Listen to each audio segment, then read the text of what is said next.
Bueno, hermanos, vamos a pasar después de este video a las escrituras. Voy a invitarlos, por favor, a que vayan abriendo Juan, el Evangelio de Juan, en el capítulo 14. Estaremos dando lectura del verso 1 al 14.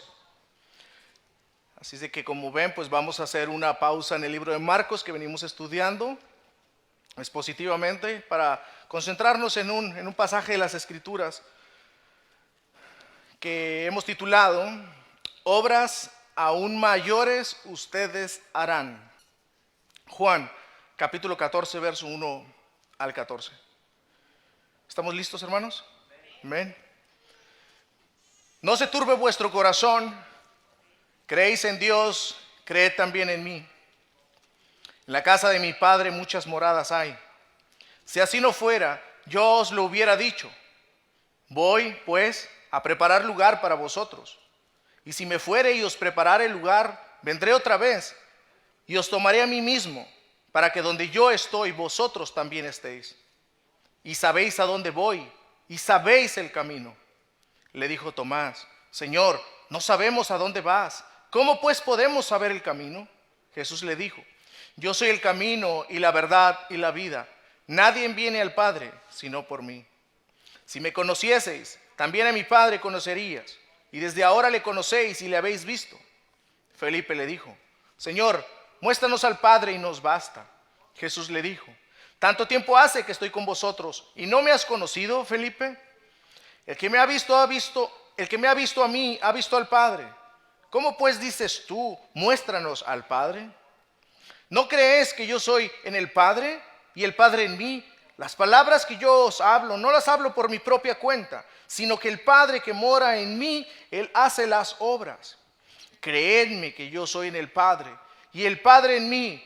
De otra manera, creedme por las mismas obras. Verso 12. De cierto os digo, el que en mí cree, las obras que yo hago, Él las hará también, y aún mayores hará, porque yo voy al Padre. Y todo lo que pidieres al Padre en mi nombre, lo haré, para que el Padre sea glorificado en el Hijo. Si algo pidieres en mi nombre, yo lo haré. Dios bendiga su palabra, hermanos, oremos. Padre, gloria sea tu nombre, Dios. Nuestro Padre celestial, te alabamos, te adoramos. Santo es tu nombre, digno de ser adorado. Nos gloriamos en tu Hijo Jesucristo al ver tus bondades, tus misericordias para con nosotros como iglesia. Al ver tus bondades, tu misericordia y tu pleno cuidado, Señor, para con nosotros. Mi Dios, queremos seguir aprendiendo de ti, conocerte, por medio de tu Santa Escritura. Ayúdanos, que tu Santo Espíritu nos guíe y nos ilumine. Habla a nuestros corazones, habla a todo aquel, Señor, que esté preparado para oírte, para escucharte. Pero esa es una obra, Señor, que solo tú puedes hacer en ellos, que puedan escuchar verdaderamente. Por tanto, es nuestra oración que abra su entendimiento y abra su oído, Señor. Que tu palabra anime, exhorte, corrija y dé mucho aliento, Padre, para continuar en la vida transitoria mientras esperamos tu segunda venida. En el nombre de Jesús, Señor, oramos. Amén y amén. El distintivo durante estos 5 años en NBC Español, hermanos, es la centralidad de las Escrituras, como hemos visto, y los testimonios. Esa es una realidad. Porque creemos que la salvación de las personas y la edificación de sus santos escogidos depende enteramente de esto, de la centralidad de las Escrituras. Centrarnos en el Evangelio como predicadores y concentrarnos en escuchar la voz de Dios es primordial para nuestro propio bien, ya que escuchar la voz de Dios es la que cambia y transforma nuestros corazones.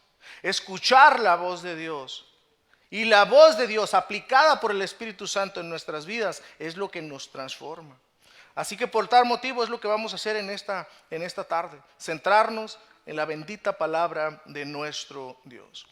Permítanme darles un contexto rápido de lo que tenemos acá en Juan 14, el pasaje que hemos leído. Jesús se encuentra en la última semana de vida ministerial. Jesús se encuentra a unas horas de ir a la cruz. Jesús lo sabe. En este pasaje que nosotros acabamos de leer, aconteció anterior a esto la entrada triunfal a Jerusalén. Jesús entró sentado en un burrito, en un asno. Mientras él entraba en Jerusalén, las multitudes se encontraban a los lados y gritaban: Hosana, Hosana, bendito el nombre del Señor. Gritaban entusiasmados, estaban emocionados. Sin embargo, esas mismas multitudes que se encontraban allá son las mismas que posteriormente gritarían: crucifícanle, crucifícale. Jesús lo sabía.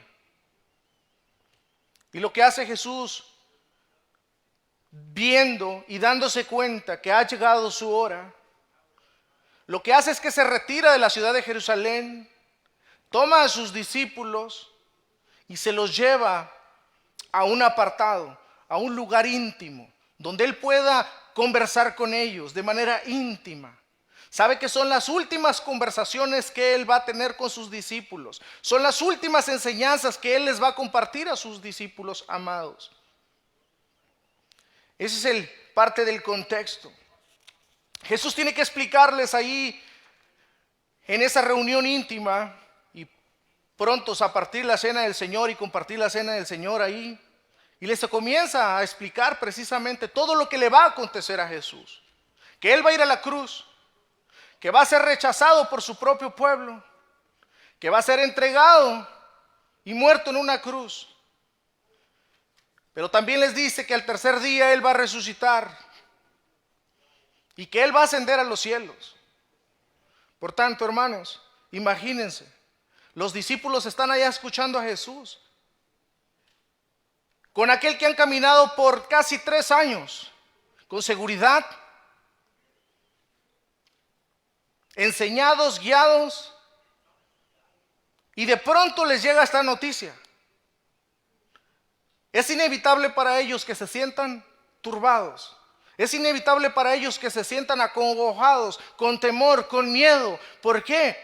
Porque su maestro los va a dejar físicamente. Y es en este contexto que Jesús les está informando acá.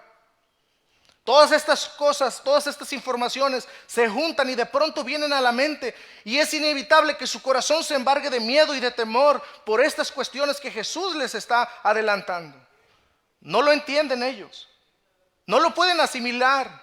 Es mucha información y pudiésemos decir para ellos en el momento son malas noticias. Son noticias que ellos no esperaban. Todos esos acontecimientos dolorosos no los pueden entender. Ellos están, pudiésemos decir, están en shock. Tienen una inmediata dificultad de entender. ¿Cómo va a ser posible que aquel a quien amamos nos va a abandonar? Pero ¿cómo, si tú eres el Mesías, el Hijo de Dios? ¿Cómo que serás entregado? ¿Cómo que serás crucificado? Y como Jesús le había dicho, y uno de ustedes me va a entregar. Antes de que cante el gallo, uno de ustedes también me negará. Son demasiadas malas noticias, pudiésemos decirlo. Están turbados. Su corazón se encuentra turbado. Eso es lo que nos está diciendo de entrada. La palabra turbar significa, hermanos, estar inquieto, preocupado, asustado, sumamente agitado. Y Juan escribe en el verso 1 que Jesús les dijo: no se turbe vuestro corazón. Así que, hermanos, yo de entrada quiero preguntarles a ustedes, ¿qué es lo que a ustedes les preocupa en este momento? ¿Qué es lo que los tiene turbados? ¿Qué es lo que los tiene inquietos, asustados? Porque la realidad, amados, no son pocas las cosas que inquietan y preocupan a las personas en los días que vivimos. Son demasiadas cosas las que vienen de la misma manera a nuestra vida en algunas ocasiones. De pronto pareciese que se juntaran todas las malas noticias y vienen contra nosotros y nos abruman. Nos hacen sentir preocupados. Nos hacen sentir inquietos. Y eso es lo mismo que experimenta todo ser humano sobre la tierra. Nosotros no estamos exentos. Amados, al día de hoy hay salas de emergencia en los hospitales llenas de pacientes con una terrible ansiedad, que no pueden respirar y tienen que darles oxígeno porque están con temor y ese temor produce ansiedad. Muchos están preocupados por la economía. Están preocupados, ¿cómo van a pagar las cuentas? Muchos hoy día están preocupados, ¿y qué si se viene una recesión? Mira, no tengo ahorros, ¿con qué voy a pagar mis cuentas? Tengo mis tarjetas de crédito tal vez al límite, ¿cómo voy a pagar mis cuentas? Y se pone uno a pensar y las personas constantemente entran en preocupación. Mientras más piensan, más se preocupan, Muchas personas hasta el día de hoy, por ejemplo, están preocupadas por alguna enfermedad. Muchos otros están sufriendo en hospitales solos. Muchos están sufriendo debido a que sus hijos están caminando fuera de los caminos del Señor. Muchos están inquietos y con grandes insatisfacciones dentro de su matrimonio. Posiblemente muchos lo saben, posiblemente nadie lo sabe, pero la realidad es que hay muchos matrimonios insatisfechos el día de hoy. Muchos hijos están sufriendo porque no tienen una relación íntima, integral con sus propios padres. La realidad es que hay muchas lágrimas en las vidas de las personas el día de hoy en este mundo. Son muchas las razones que llevan a una persona a estos estados de ánimo. Y estos discípulos acá, hermanos, los discípulos de Jesús, tienen razones suficientes para estar turbados, preocupados, para encontrarse angustiados. Por casi 3 años, vuelvo, insisto, caminando con Jesús, con seguridad, al lado de Él, pero de pronto la angustia los toma de sorpresa. Un día están felices, contentos, imagínense, 3 años viendo las glorias de Dios, viendo la gloria de Cristo, viendo los milagros, viendo los prodigios, y de pronto llegan las malas noticias. Nuestros días acá, hermanos, no son muy diferentes a los días de los discípulos. La realidad es de que nosotros vivimos o experimentamos las mismas experiencias, vaya la redundancia. Un día en esta vida estamos felices por un motivo X. Experimentamos ciertas alegrías, ciertas victorias. Pero la realidad es de que de pronto llegan inevitablemente las malas noticias. Ellos acá están preocupados porque su maestro los va a dejar, se va a apartar de ellos. Es inevitable que comienzan ahora ellos a comenzar a pensar en el futuro. ¿Qué va a pasar de mí? ¿Qué va a pasar de nosotros si tú ya no estás con nosotros? ¿Qué vamos a hacer? Bien, hermanos, pues es en esa escena de preocupación, de turbación, de miedo, de temor, que Jesús les dice: no se turbe vuestro corazón. No se turbe vuestro corazón. Pero no solamente les dice de entrada en el verso 1, no se turbe vuestro corazón, no se turbe vuestro corazón, creéis en Dios, creed también en mí. No solamente les dice, no se turbe vuestro corazón, sino que les da las razones para no estar turbados, o sea, preocupados. Y esas son las mismas palabras que Jesús le dice a usted en esta tarde. Jesús les dice las mismas palabras. Quien esté preocupado, Jesús les dice estas mismas palabras a usted. No se preocupe, no se turbe. Y vamos a ver la razón número 1 para mantenerse sin preocupación. La primera razón la encontramos ahí en el verso 1, la cual dice: creed en mí, deposita tu confianza en mí. Vuelvo a leer el verso 1. No se turbe vuestro corazón. Y esta es la razón. Creéis en Dios. Creéis en Dios, creed también en mí. Estas palabras de Jesús, la realidad es de que ningún líder de ninguna religión las ha dicho. Ningún líder de ninguna religión, la que usted se imagine, cualquier líder que usted conozca o desconozca, nadie ha dicho estas palabras. Si alguien, hermanos, humanamente, se atreviese a decir estas palabras, ¿cómo se escucharía? Orgulloso, soberbio. Imagínense que alguien llegara y dijera: ¿creéis en Dios? Creed también en mí. Sin embargo, Jesús las está diciendo acá. Jesús está diciendo: ¿creéis en Dios? Creed también en mí, por supuesto, porque Jesucristo es la misma imagen de Dios, es Dios mismo, es Dios encarnado. Eso es precisamente lo que nos dice Colosenses capítulo 2, verso 9, hermanos. Porque en Él, o sea en Jesucristo, habita corporalmente toda la plenitud de la deidad. Así que Jesús les está diciendo, como ustedes, no pierdan de vista esto, les está diciendo Jesús a los discípulos, como ustedes ya creen en Dios, como ustedes son creyentes, creen en Dios, creed también en mí. ¿Y qué significan las palabras de Jesús? ¿Qué es lo que Jesús les está enseñando con esto, hermanos? Considero que la respuesta a esto es que en la hora de la prueba, en la hora del dolor, en la hora de la angustia, de la preocupación de las cosas, quite sus ojos de las circunstancias y póngalos en Jesús. Eso es lo que Jesús les está enseñando acá en sus últimas enseñanzas. Sabe que están turbados. Su mente se está poniendo en lo terrenal. Su mente se está poniendo en todos los problemas que pueden venir terrenalmente. Y Jesús les dice: creen en Dios, creed también en mí. Quiten los ojos de las circunstancias. Pónganlos en mí, dice Jesús. Confíen en mí. Pongan su mirada en mí. Jesús quiere sacudirlos. Porque ciertamente, amados,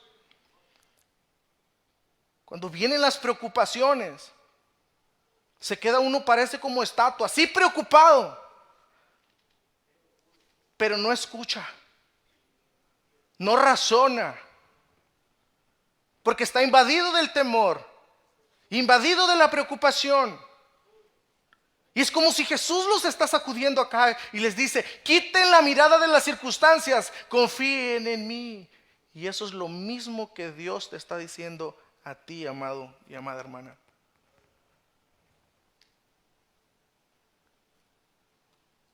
Esto no era algo nuevo, no era algo que no hayan escuchado ellos, pero como ellos, igualmente nosotros lo olvidamos. ¿Ustedes recuerdan la ocasión donde Jesús caminó sobre el agua y Pedro viene sobre la barca? Ve a Jesús que viene caminando sobre las aguas y lo que desea es él ir. Quiero hacerlo yo también, quiero ir contigo. Jesús lo invita, Pedro se atreve y va e intenta caminar. ¿Y qué es lo que sucedió allá? Caminó sobre las aguas Pedro, mientras que no observó las circunstancias. Mientras él no perdió de vista a Jesús, Pedro pudo caminar sobre las aguas. Pero cuando Pedro comienza a mirar las circunstancias, ¿qué es lo que hace? ¿Qué es lo que sucede? Se viene abajo. Y acá Jesús les está volviendo a recordar la misma enseñanza anterior. Así que Jesús está observando el temor en ellos y es como si les preguntara: ¿por qué se atemorizan? ¿Qué es lo que te atemoriza? ¿Qué es lo que te preocupa? ¿Crees en Dios? Cree también en mí. Hermanos, Jesús le está diciendo: ponga su fe y confianza en Jesús. Ponga su fe y confianza en Él, no en las circunstancias. Y esto implica en todas las áreas de su vida. Porque la realidad es de que, por ejemplo, si usted comienza a poner su mirada en los políticos para que saquen adelante el país, se va a preocupar, se llenará de temor. Si confía en las noticias y sobre todo de Univisión, de Telemundo, del CNN, ¿qué es lo que va a suceder? Se va a llenar de temor inevitablemente. Si usted pone su confianza en los economistas del país también, usted se llenará de temor. Pero si usted pone su confianza en Jesús, no estará en temor, sino al contrario, estará en plena seguridad. Eso es lo que Jesús les está enseñando acá. Y nos está enseñando por extensión a nosotros. Ahora, amada iglesia, tengamos en mente esto también. Jesús nunca les mintió a sus discípulos. Jesús no les está hablando aquí de una mente positiva. Mantente positivo. No. El confiar en Jesús implica que a pesar de las circunstancias, aun cuando sean adversas, usted manténgase creyendo en Él. Confíe en Él. Ponga su esperanza, su confianza en Él. Jesús no les mintió. Jesús les dijo, mira, por mi causa serán vituperados. Por mi causa serán perseguidos. Por mi causa serán injuriados. Por mi causa serán azotados. Por mi causa serán encarcelados. Por mi causa serán muertos.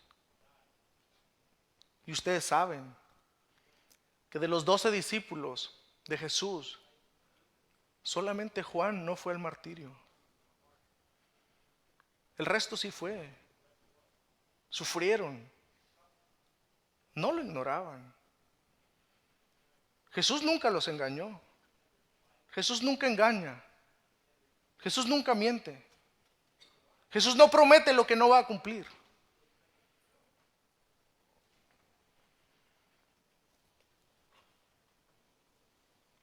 En nuestro caso, hermanos, como aplicación,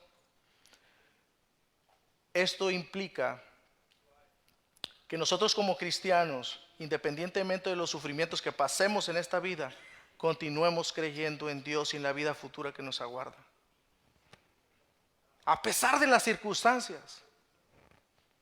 Es así como se ve el verdadero cristianismo. Es así como se ve una iglesia bíblica. Es así como se mira una iglesia centrada, enraizada en Dios y la fe en Dios.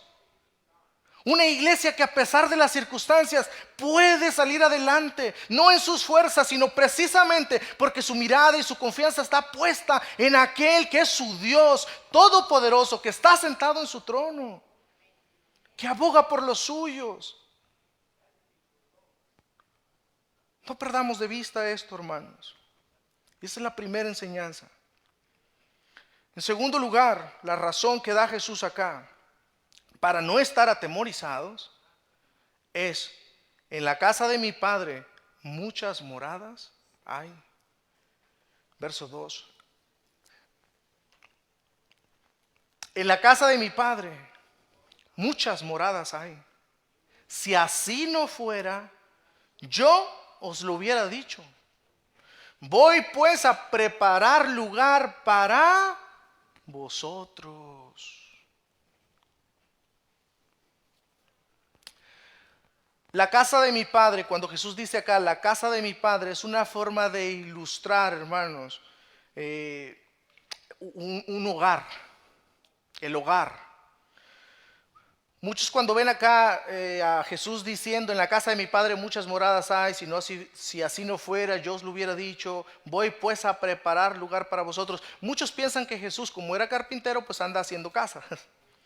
O sea que ahorita mismo se encuentra en proceso de construcción su casa. Entonces, yo tengo una casa en los cielos. Inclusive creo que hay un corito así que dice que en el cielo tengo un bello hogar, si esa es una. Pero hay una, no recuerdo su nombre, se me viene a la mente ahora mismo, que tiene que ver precisamente con que hay una casa en particular para cada persona, ¿verdad? Entonces, pero el punto es de que Jesús no está construyendo. Jesús no está construyendo casas. Aunque haya sido carpintero humanamente, Él no está ahorita trabajando haciendo una casa.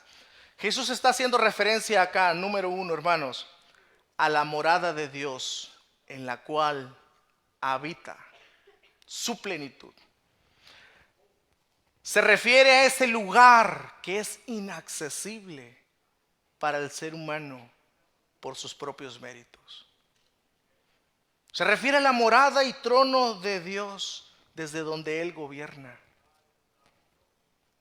Y número 2, hace referencia que va a asegurar lugar, casa, para ellos, en primer contexto, para ellos, para los discípulos. Les está diciendo, voy a asegurarles un lugar a ustedes. ¿A qué hace referencia Jesús con esto? Al sacrificio que Él iba a hacer en la cruz del Calvario. No lo entendían, estaban atemorizados. Nos vas a dejar, nos vas a abandonar. ¿Cómo vas a sufrir? Es necesario, ellos no lo entendían. Voy a ir a la cruz, sí, pero voy a ir a pagar por tus pecados. Voy a ir para asegurarte una morada en la casa del Padre. Es necesario que haga esto. Es necesario que sufra. Yo me imagino, amados, que Jesús tenía temor de alguna manera. Sabemos que Jesús es 100% Dios, pero también era 100% hombre. Y se atemorizó en algún punto. Lo veíamos y lo vemos después, posterior a la oración última en el Monte de los Olivos.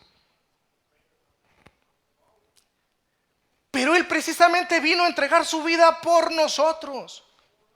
Él vino a sufrir, el Rey de Reyes, el Rey sufriente por los suyos. Vino a entregar su vida en rescate por los suyos. Y es a eso lo que está haciendo referencia acá. Jesús le llama Padre, porque hace referencia a nuestro Dios, quien es la primera persona de la Trinidad. Y la casa, hermanos, es la cual Jesús, la segunda persona de la Trinidad, moraba antes. Allá en esa casa a la que se está refiriendo. Es la morada en la cual Él estaba antes de venir y encarnarse en la persona de Jesús. Pero ahora Jesús les dice, tengo que volver. Ciertamente tengo que morir para preparar morada.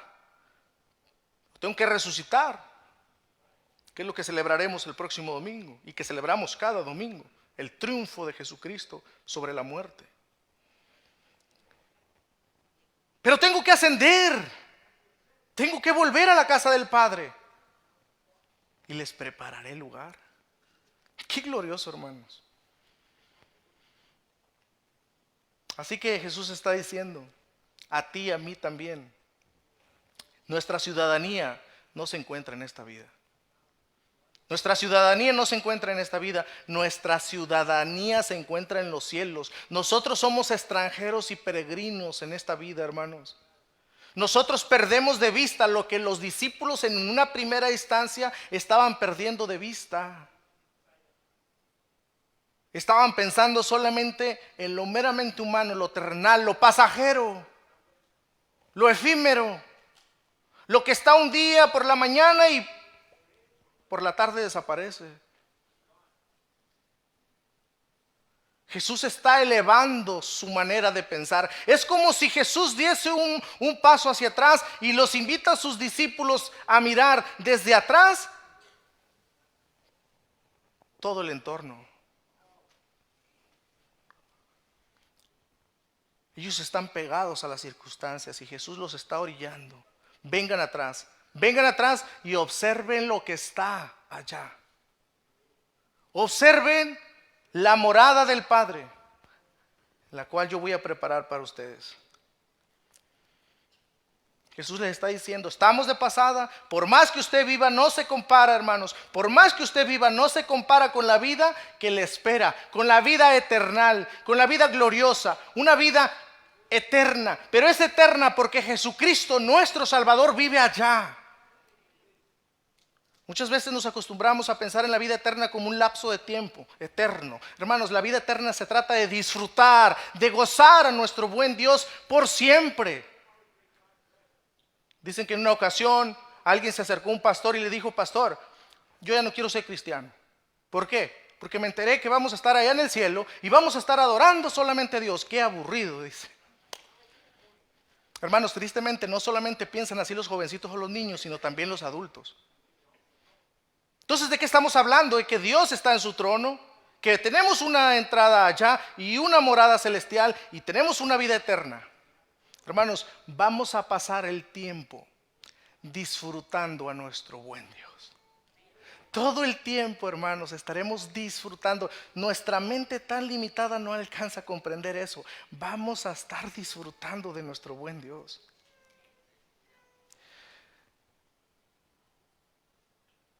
No nos alcanzará la eternidad para conocer a Dios. Lo que pasa es que nuestra mente, como está acostumbrada a experimentar algunas cosas que producen felicidad, y experimentamos aquella cosa en el principio que nos crea gozo, pero después nos aburre. Y pensamos que así va a ser la vida con Dios. No, amados. Vamos a disfrutar de una vida plena, plena con nuestro Dios. Y esa vida plena está reservada para todos aquellos que han creído en Jesús. ¿Tú eres un creyente en Dios? Creed en Jesús. ¿Tú crees en Jesús? Esa morada está esperándote. Eso es lo que Jesús les está diciendo y nos está diciendo a nosotros también. Hay una casa. Hay una casa y usted es heredero de ella. Usted es heredero de ella. Hay una casa, la cual es suya por la gloria y gracia de Cristo. Pero me llama la atención que Jesús dice acá, en la casa del Padre muchas moradas hay. En la casa del Padre muchas moradas hay. Cuando leemos esto, no sé si a ustedes les pasa, pero nos imaginamos una mansión, ¿no? Una mansión y dice, no, pues tiene muchos cuartos, imagínense cuántos cuartos tiene para todos los creyentes. Pero hermanos, lo que Jesús está diciendo acá es que hay lugar para todos aquellos que han creído en Jesús. Hay lugar para todos aquellos que han creído en Jesús. Desde los tiempos pasados, los tiempos presentes y los que han de venir. Hay una morada esperando para los suyos, para aquellos que han creído en Él. Hermanos, nosotros sabemos lo que simboliza o significa una casa. ¿Qué es lo que significa un hogar para nosotros? Yo estoy seguro que no hay lugar como su casa para usted. ¿Por qué? Porque en la casa es donde nosotros nos sentimos plenos, nos sentimos cómodos, nos sentimos bien recibidos. Hasta le llamamos hogar, dulce hogar a veces cuando llegamos a casa. Es donde usted puede ser usted, ¿cierto? Por más confianza que usted tenga, a lo mejor de entrar a la casa de un hermano, entrar en short, bañarse en la alberca, su casa es su casa. ¿Qué Jesús está diciendo acá? Esa casa, hermanos, es la morada suya. Es la que le espera. Es donde usted será bienvenido. Las casas hoy día, muchas casas famosas, especiales de esta tierra, solamente les permiten la entrada a la alta sociedad, a la jerarquía social, y los demás no pueden entrar. La casa del Padre, dice Jesús. En la casa del Padre muchas moradas hay. Y voy a prepararles una a ustedes. Eso lo está diciendo también por extensión a ustedes, hermanos. Es la casa del Padre. Es donde nos sentiremos verdaderamente plenos, satisfechos, ¿Qué es lo que la Biblia nos habla? Y Juan nos va a hablar también precisamente en Apocalipsis. Es en el hogar donde Dios el Padre nos recibirá con los brazos abiertos y vendrá a nuestro encuentro. Y nos recibirá con gran gozo, como un padre recibe a su hijo. Y el mismo Padre secará toda lágrima, sanará todo dolor. No habrá más sufrimiento, no habrá más llanto, no habrá más cansancio, no habrá más enfermedad. Esa es la casa del Padre.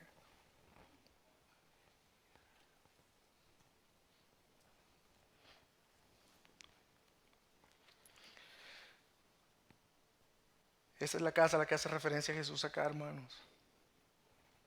Es la morada eterna de nuestro Dios, donde el Padre nos está esperando, donde el Padre nos recibirá, donde Él nos consolará y nos refugiará eternamente. Aleluya.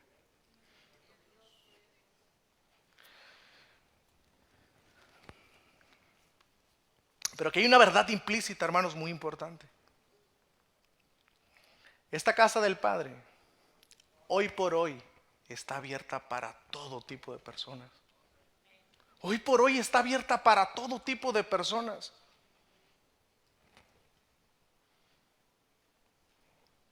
La casa del Padre sigue abierta hasta el día de hoy para todo aquel que desee entrar.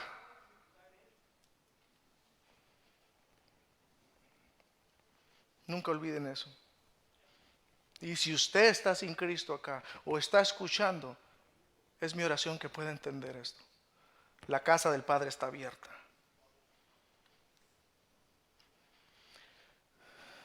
Versos 3 y 4.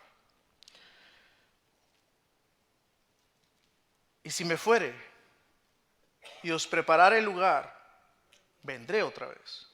Y os tomaré a mí mismo, para que donde yo estoy vosotros también estéis. Verso 4. Y sabéis a dónde voy, y sabéis el camino. Estas son palabras a sus discípulos. ¿Qué quiso decir Jesús con esto? Pues hermanos, lo que ya comenté. Jesús tiene que separarse de ellos. Es necesario. Ellos están angustiados porque Jesús se va a ir de su lado, pero les dice, hey, es necesario que suceda esto. Es necesario. Pero Jesús les prometió, no os quedarán huérfanos.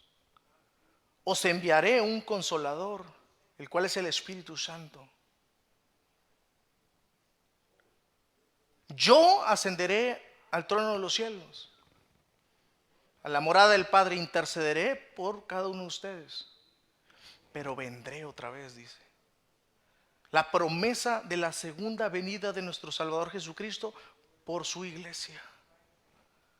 Eso es lo que Jesús les está diciendo acá. Vendré otra vez y os tomaré a mí mismo. Vean, hermanos, Él va a venir por nosotros. Él va a venir por los suyos, para que donde yo estoy, vosotros también estéis. Amén.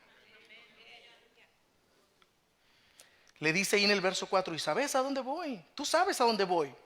No ignoras eso. Sabes a dónde voy. Y sabéis el camino, les dice. Y sabéis el camino. Y es precisamente lo que va a explicar Jesús en los versos 5 al 11. No se preocupen, hermanos. Dicen, le falta mucho al pastor todavía. Va a ser un sermón de una... No, hermanos, vamos a ver esto. Vamos a ver esto. De los versos 5 al 11, lo que ahora Jesús Juan nos está mostrando, es una crisis de identidad, si pudiésemos decirlo, de dos de sus discípulos, el cual es Tomás y Felipe. Vea lo que dice el verso 5 en adelante. Le dijo Tomás, Señor, no sabemos a dónde vas. ¿Cómo pues podemos saber el camino? Jesús les acaba de decir, ¿sabes a dónde voy si sabes el camino? Y Tomás se queda como, ¿a dónde vas? Señor, no sabemos a dónde vas. No sabemos a dónde vas. ¿Cómo pues podemos saber el camino? Y observe la respuesta de Jesús. Jesús le dijo en el verso 6, yo soy el camino y la verdad y la vida. Nadie viene al Padre sino por mí. Hermanos, no hay accesos fuera de Jesús, como lo hemos estado observando en Marcos. No hay rutas alternas, no hay otros salvadores fuera de Jesús, no hay otros caminos fuera de Jesús. Jesús es el camino, la verdad y la vida. Y alguien se pregunta en ocasiones, ¿por qué solamente hay salvación en Jesús? ¿Que acaso otros no pueden salvar? No, porque nadie murió en la cruz siendo Dios y hombre. Nadie. Y menos siendo Dios, vuelvo, insisto, y perfecto, sin pecado, sin mancha, el cual agradara a Dios mediante su obra de cumplir la ley y de entregar el sacrificio que era necesario para rescatar y perdonar a pecadores culpables como nosotros. Solo Jesús. Verso 7. Si me conocieses, también a mi Padre conocerías. Y desde ahora le conocéis, vea. Y desde ahora le conocéis y le habéis visto. Y Felipe le dijo, Señor, muéstranos al Padre y nos basta. Aquí está el típico, tristemente, la típica persona que dice, ok, ya nos enseñaste, pero a ver, una señal. No, yo hasta que no vea, muéstrame. Así hay muchas personas hasta el día de hoy con la fe de Felipe. No, a ver, ok, ya me enseñaste, ya me dijiste todo esto, pero yo quiero ver. Felipe le dijo, Señor, muéstranos al Padre y nos basta. Quiero ver a Dios. Así como Dios se apareció a Moisés en una zarza ardiente, así que se aparezca Dios y entonces sí voy a creer. Así como Dios alimentaba al pueblo de Israel y nos sacó de Egipto y del cielo caía maná, así. Y observe lo que Jesús le responde. Jesús le dijo, ¿tanto tiempo hace que estoy con vosotros y no me has conocido, Felipe? Felipe está queriendo ver a Dios el Padre. Y Jesús le contesta, ¿tanto tiempo hace que estoy con vosotros y no me has conocido, Felipe? El que me ha visto a mí, ha visto al Padre. ¿Cómo pues dices tú, muéstranos al Padre? Verso 10. ¿No crees que yo soy en el Padre y el Padre en mí? ¿No crees? Jesús le pregunta. Las palabras que yo os hablo, no las hablo por mi propia cuenta, sino que el Padre que mora en mí, Él hace las obras. Jesús está haciendo referencia precisamente a todo de lo cual ellos fueron testigos durante el ministerio terrenal de Jesús, al cual directamente ellos estuvieron expuestos. Nadie puede hacer las obras, inclusive alguien dijo, nadie puede hacer las obras si Dios no estuviese contigo. Esa es una realidad. Al final de cuentas también, un soldado romano, después de ver a Jesús crucificado y ver los acontecimientos que suceden allá, el soldado romano, ¿qué fue lo que expresó? Verdaderamente, este es el Hijo de Dios.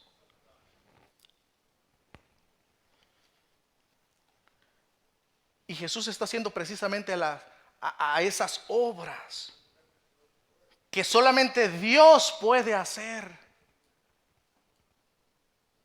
Felipe, tanto tiempo he estado con vosotros, el que me ha visto a mí, ha visto al Padre.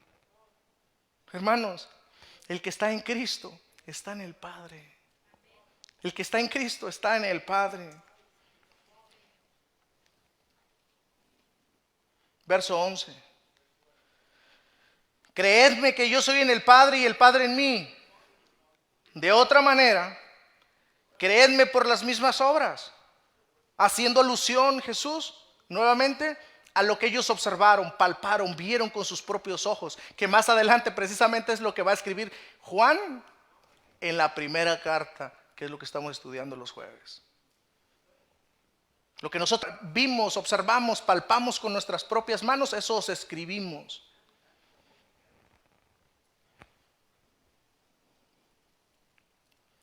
Esa es la crisis de identidad. Hermanos, Jesús es Dios. Conocer a Jesús es conocer a Dios. Esa es la realidad y eso es lo que Jesús está diciendo acá. Jesús es el camino al Padre porque Él es Dios. Y Jesús abrió el camino para que toda persona pueda tener libre acceso allá por medio de la fe en Jesucristo, que es lo que hablaba ahora mismo. La casa del Padre o la puerta de la casa del Padre está abierta. ¿Cómo llegar allá? Jesús dice, yo soy el camino, la verdad y la vida. Nadie llega al Padre si no es por mí. Hermanos, muchas personas, no sé si les ha pasado, yo pienso que a todos, en algún momento estamos en algún lugar y le decimos, mayormente ocurría en nuestros países latinoamericanos, y decíamos, oye, ¿no sabes dónde se encuentra la tienda tal, el fulano tal, la casa de sutano? Y las personas nos decían, mira, te vas por aquí, le das para allá, donde veas un árbol, ahí no es, le das a la izquierda, tomas el metro y le das para allá. Y tú, ok. Hermanos, Jesús no solamente nos indica el camino, Jesús nos lleva. Él camina con nosotros. Esto es una gloriosa verdad. Jesús no solamente nos indica el camino, Él va caminando con nosotros. Y eso es precisamente lo que les está explicando aquí a sus discípulos. Ahora, hermanos, finalmente yo me acerco al verso. En el verso 12, aquí lo que vamos a ver en adelante, es cuando Jesús asevera precisamente que obras mayores haremos. Pero hermanos, antes de esto, tengamos en mente lo siguiente. Déjenme explicar antes de pasarme a este punto, porque creo que es muy importante y creo que es importante también para que tenga peso los versos 12, 13 y 14. Cuando Jesús dice, creedme que yo soy en el Padre y el Padre en mí, de otra manera creedme por las mismas obras, no solamente tenemos acá en mente los milagros, no solamente tenemos los milagros en mente. Acá está hablando todas las cosas que Jesús hizo por las personas. ¿Cómo se condujo Jesús durante su ministerio terrenal? Ellos observaron, ellos estaban acostumbrados a un tipo de liderazgo que lejos de ayudarlos y guiarlos a Dios, ellos eran piedra de tropiezo. Ellos ponían leyes sobre leyes sobre leyes sobre las personas, creando cargas. No tenían misericordia, sí, diezmaban hasta el comino. Jesús les va a tener que decir, o ya les dijo eso antes de este pasaje, pero eran ásperos. Y Jesús está hablando de Él. Creed en Dios por mis obras también. Haciendo referencia precisamente, y esto debemos de pensarlo nosotros, cómo Jesús trató a las personas que eran desechadas, a los marginados, a los que nadie quiere, a los pobres. Pensemos en la manera, hermanos, cómo Jesús trató a todo tipo de personas, cómo Jesús trató a los enfermos, cómo Jesús trató a las mujeres, cómo Jesús trató con sus enemigos, cómo fue Jesús obediente a la palabra de Dios, cómo Él hablaba, cómo Él amaba a todas las personas. Todas estas actitudes y decisiones están encerradas aquí en la palabra cuando Jesús dice, creed por las obras que yo he hecho. Recuerden que en una ocasión también vemos en las escrituras donde no hubo engaño en su boca, una profecía de Isaías. No hubo engaño en su boca. Jesús nunca mintió. Nunca dijo algo en contra de alguien de manera pecaminosa. No hubo pecado ni engaño en su boca. Y eso es a lo que Jesús hace referencia. Creed en mí. Creedme por las mismas obras. Verso 12 al 14. De cierto os digo, el que en mí cree, las obras que yo hago, él las hará también, y aún mayores hará, porque yo voy al Padre. y todo lo que pidieres al Padre en mi nombre, lo haré para que el Padre sea glorificado en el Hijo. Si algo pidieres en mi nombre, yo lo haré. Hermanos, ciertamente acá los discípulos están nerviosos, no están entendiendo muchas cosas, están dudando, pero después o posteriormente lo van a entender. No sé si ustedes se han puesto a pensar, pero no es que Jesús tenga las esperanzas puestas en estos hombres. Jesús está confiando en la providencia de Dios. Siendo Dios, Él sabe lo que puede hacer a través de ellos. Por eso Jesús, ¿de dónde reclutó personas? De alrededor del mar de Galilea, personas donde se encontraban desechadas, los más desechados. Y eso es lo increíble, eso es otro de los argumentos, hermanos, de prueba de que el cristianismo es real. Nadie puede comenzar una religión de esa manera, a menos que sea Dios. Nadie puede comenzar un movimiento como el que comenzó Jesús, a menos que sea Dios. Ninguno de sus seguidores puede hacer nada, a menos que Dios esté en ellos. Y precisamente Jesús lo hizo con esa intención. Pero Jesús les promete a sus discípulos: ustedes obras aún mayores harán. Y este es mi punto, hermanos, yo estoy terminando. Porque la verdad que ellos harían cosas mayores que Jesús. Es lo que está diciendo allá, observen. De cierto os digo, el que en mí cree, las obras que yo hago, él las hará también. Y aún mayores hará, porque yo voy al Padre. Pero debemos entender esto, hermanos. ¿A qué se refiere Jesús acá? El contexto. Jesús va a ir a los cielos. Él tuvo 3 años de ministerio terrenal aproximadamente para hacer las obras que mostraban que Él era verdaderamente el Hijo de Dios. Él comenzó las obras de las cuales les compartía, cómo trató con las personas, cómo hablaba, cómo enseñaba, cómo se dirigía. Él comenzó las obras, pero Él tiene que irse al cielo. Él tiene que volver al trono. Él tiene que volver al seno del Padre. Él tiene que volver a la casa del Padre. Y por eso es que Jesús les dice allá: de cierto os digo, el que en mí cree, las obras que yo hago, él las hará también. Muchas veces cuando nosotros vemos acá esto, inmediatamente en nuestra mente vienen ¿qué? Los milagros. Y es por eso que Jesús dice que, pero inmediatamente lo asumen en milagros. Jesús no solamente se está refiriendo a milagros. En primer lugar está hablando del trato, cómo fue con las personas, las enseñanzas, la guianza, el trato con los hombres, hacia todo tipo de personas. Por eso Jesús dice acá, y aún mayores hará, porque yo voy al Padre. O sea, ustedes se van a quedar acá. El tiempo que va a haber por delante es mayor que 3 años. Por tanto, las obras que ustedes harán son mayores.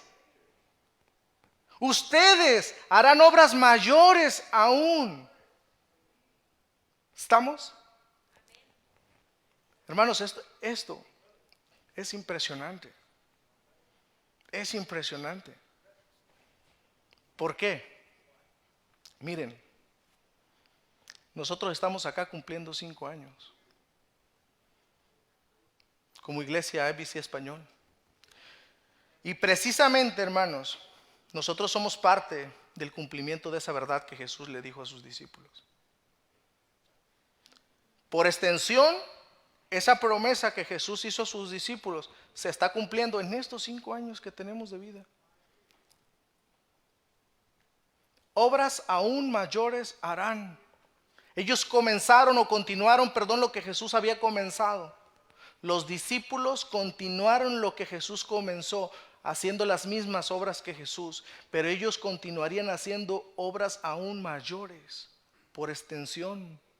Y ese cumplimiento ha llegado a nosotros hasta el día de hoy. En conclusión, hermanos, nosotros somos parte de esa gran verdad que Jesús compartió con sus discípulos. Permítanme darles rápidamente dos aplicaciones, hermanos.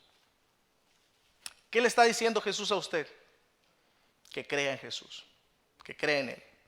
Crea, confíe en Él, confíe en Él cualquiera sea su circunstancia, cualquiera sea su circunstancia. Por tanto, no espere señales, no espere que se le aparezca Dios en una zarza ardiente, no espere ver ángeles. En una ocasión, y eso de los ángeles es terrible, pero hermanos, en una ocasión estaba en una iglesia y una persona interrumpió el servicio y dijo: detrás de aquel hermano que está tocando la guitarra estoy viendo un ángel. Y todas las personas, el pastor: párense, está un ángel. La pregunta es: ¿era de Dios o era un caído? Nosotros no somos llamados a adorar ángeles. Nosotros no somos llamados a buscar visiones. Nosotros no estamos llamados a esperar señales. Nosotros somos llamados, hermanos, a confiar en nuestro bendito y glorioso Señor Jesucristo. Ese es el mensaje de Jesús para usted en esta tarde. Confíe en Él. Confíe en Él. Cree en Dios, crea en Él. Confíe en Él a pesar de sus circunstancias. Eso basta, eso es suficiente para el creyente, eso es suficiente para usted y para mí que somos cristianos. Confiamos en Jesús, nuestro Salvador, nuestro Redentor. Crea por el cumplimiento de todas sus promesas. Eso es la aplicación primera. En segundo lugar, hermanos, no hay posibilidad que los hombres sean salvos sin Cristo. Por eso nuestra misión, hermanos, nuestra misión como iglesia es ir por los demás. Nuestra misión como EBC Español es ir por las demás personas. Es ir y hacer las obras de Cristo. ¿Para qué? Para que precisamente ellos vean y crean en Cristo. Aquí está hablando de la aplicación. Las obras, hacer las obras. Y eso es lo que Jesús nos dice a nosotros. Obras aún mayores harán. Ese es nuestro llamado. Que las personas vean en nosotros a Cristo. Que vayamos por aquellos que están sin Cristo. Que los atraigamos a Cristo. Nosotros ciertamente estamos caminando hacia la casa del Padre. Pero no estamos caminando solos, porque Jesús camina con nosotros. Pero nosotros debemos invitar a otros, caminar con nosotros, caminar con Jesús hacia la morada del Padre. Que Dios nos ayude, hermanos. Que Dios en su gracia continúe bendiciendo nuestras vidas, sus familias, nuestra iglesia local. Que Dios use su palabra para edificación de cada uno de ustedes. Que Dios sea glorificado. Oremos, hermanos.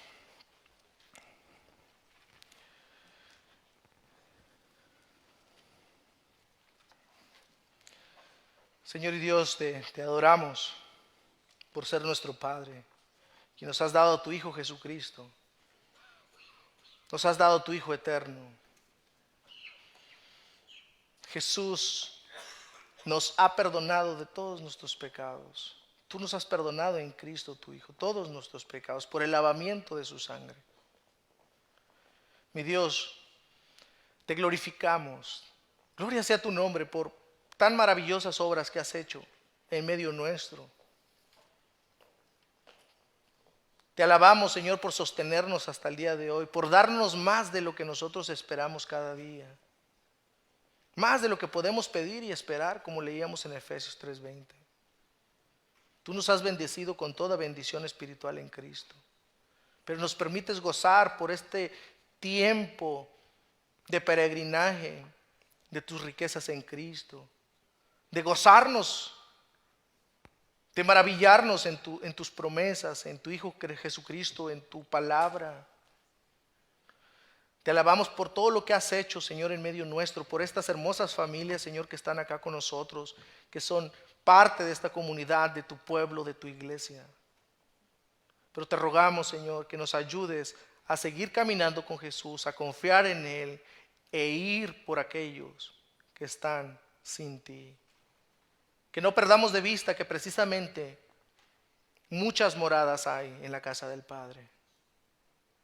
Que nos dirigimos allá, que hay una morada para nosotros, pero que hay oportunidad para muchos otros.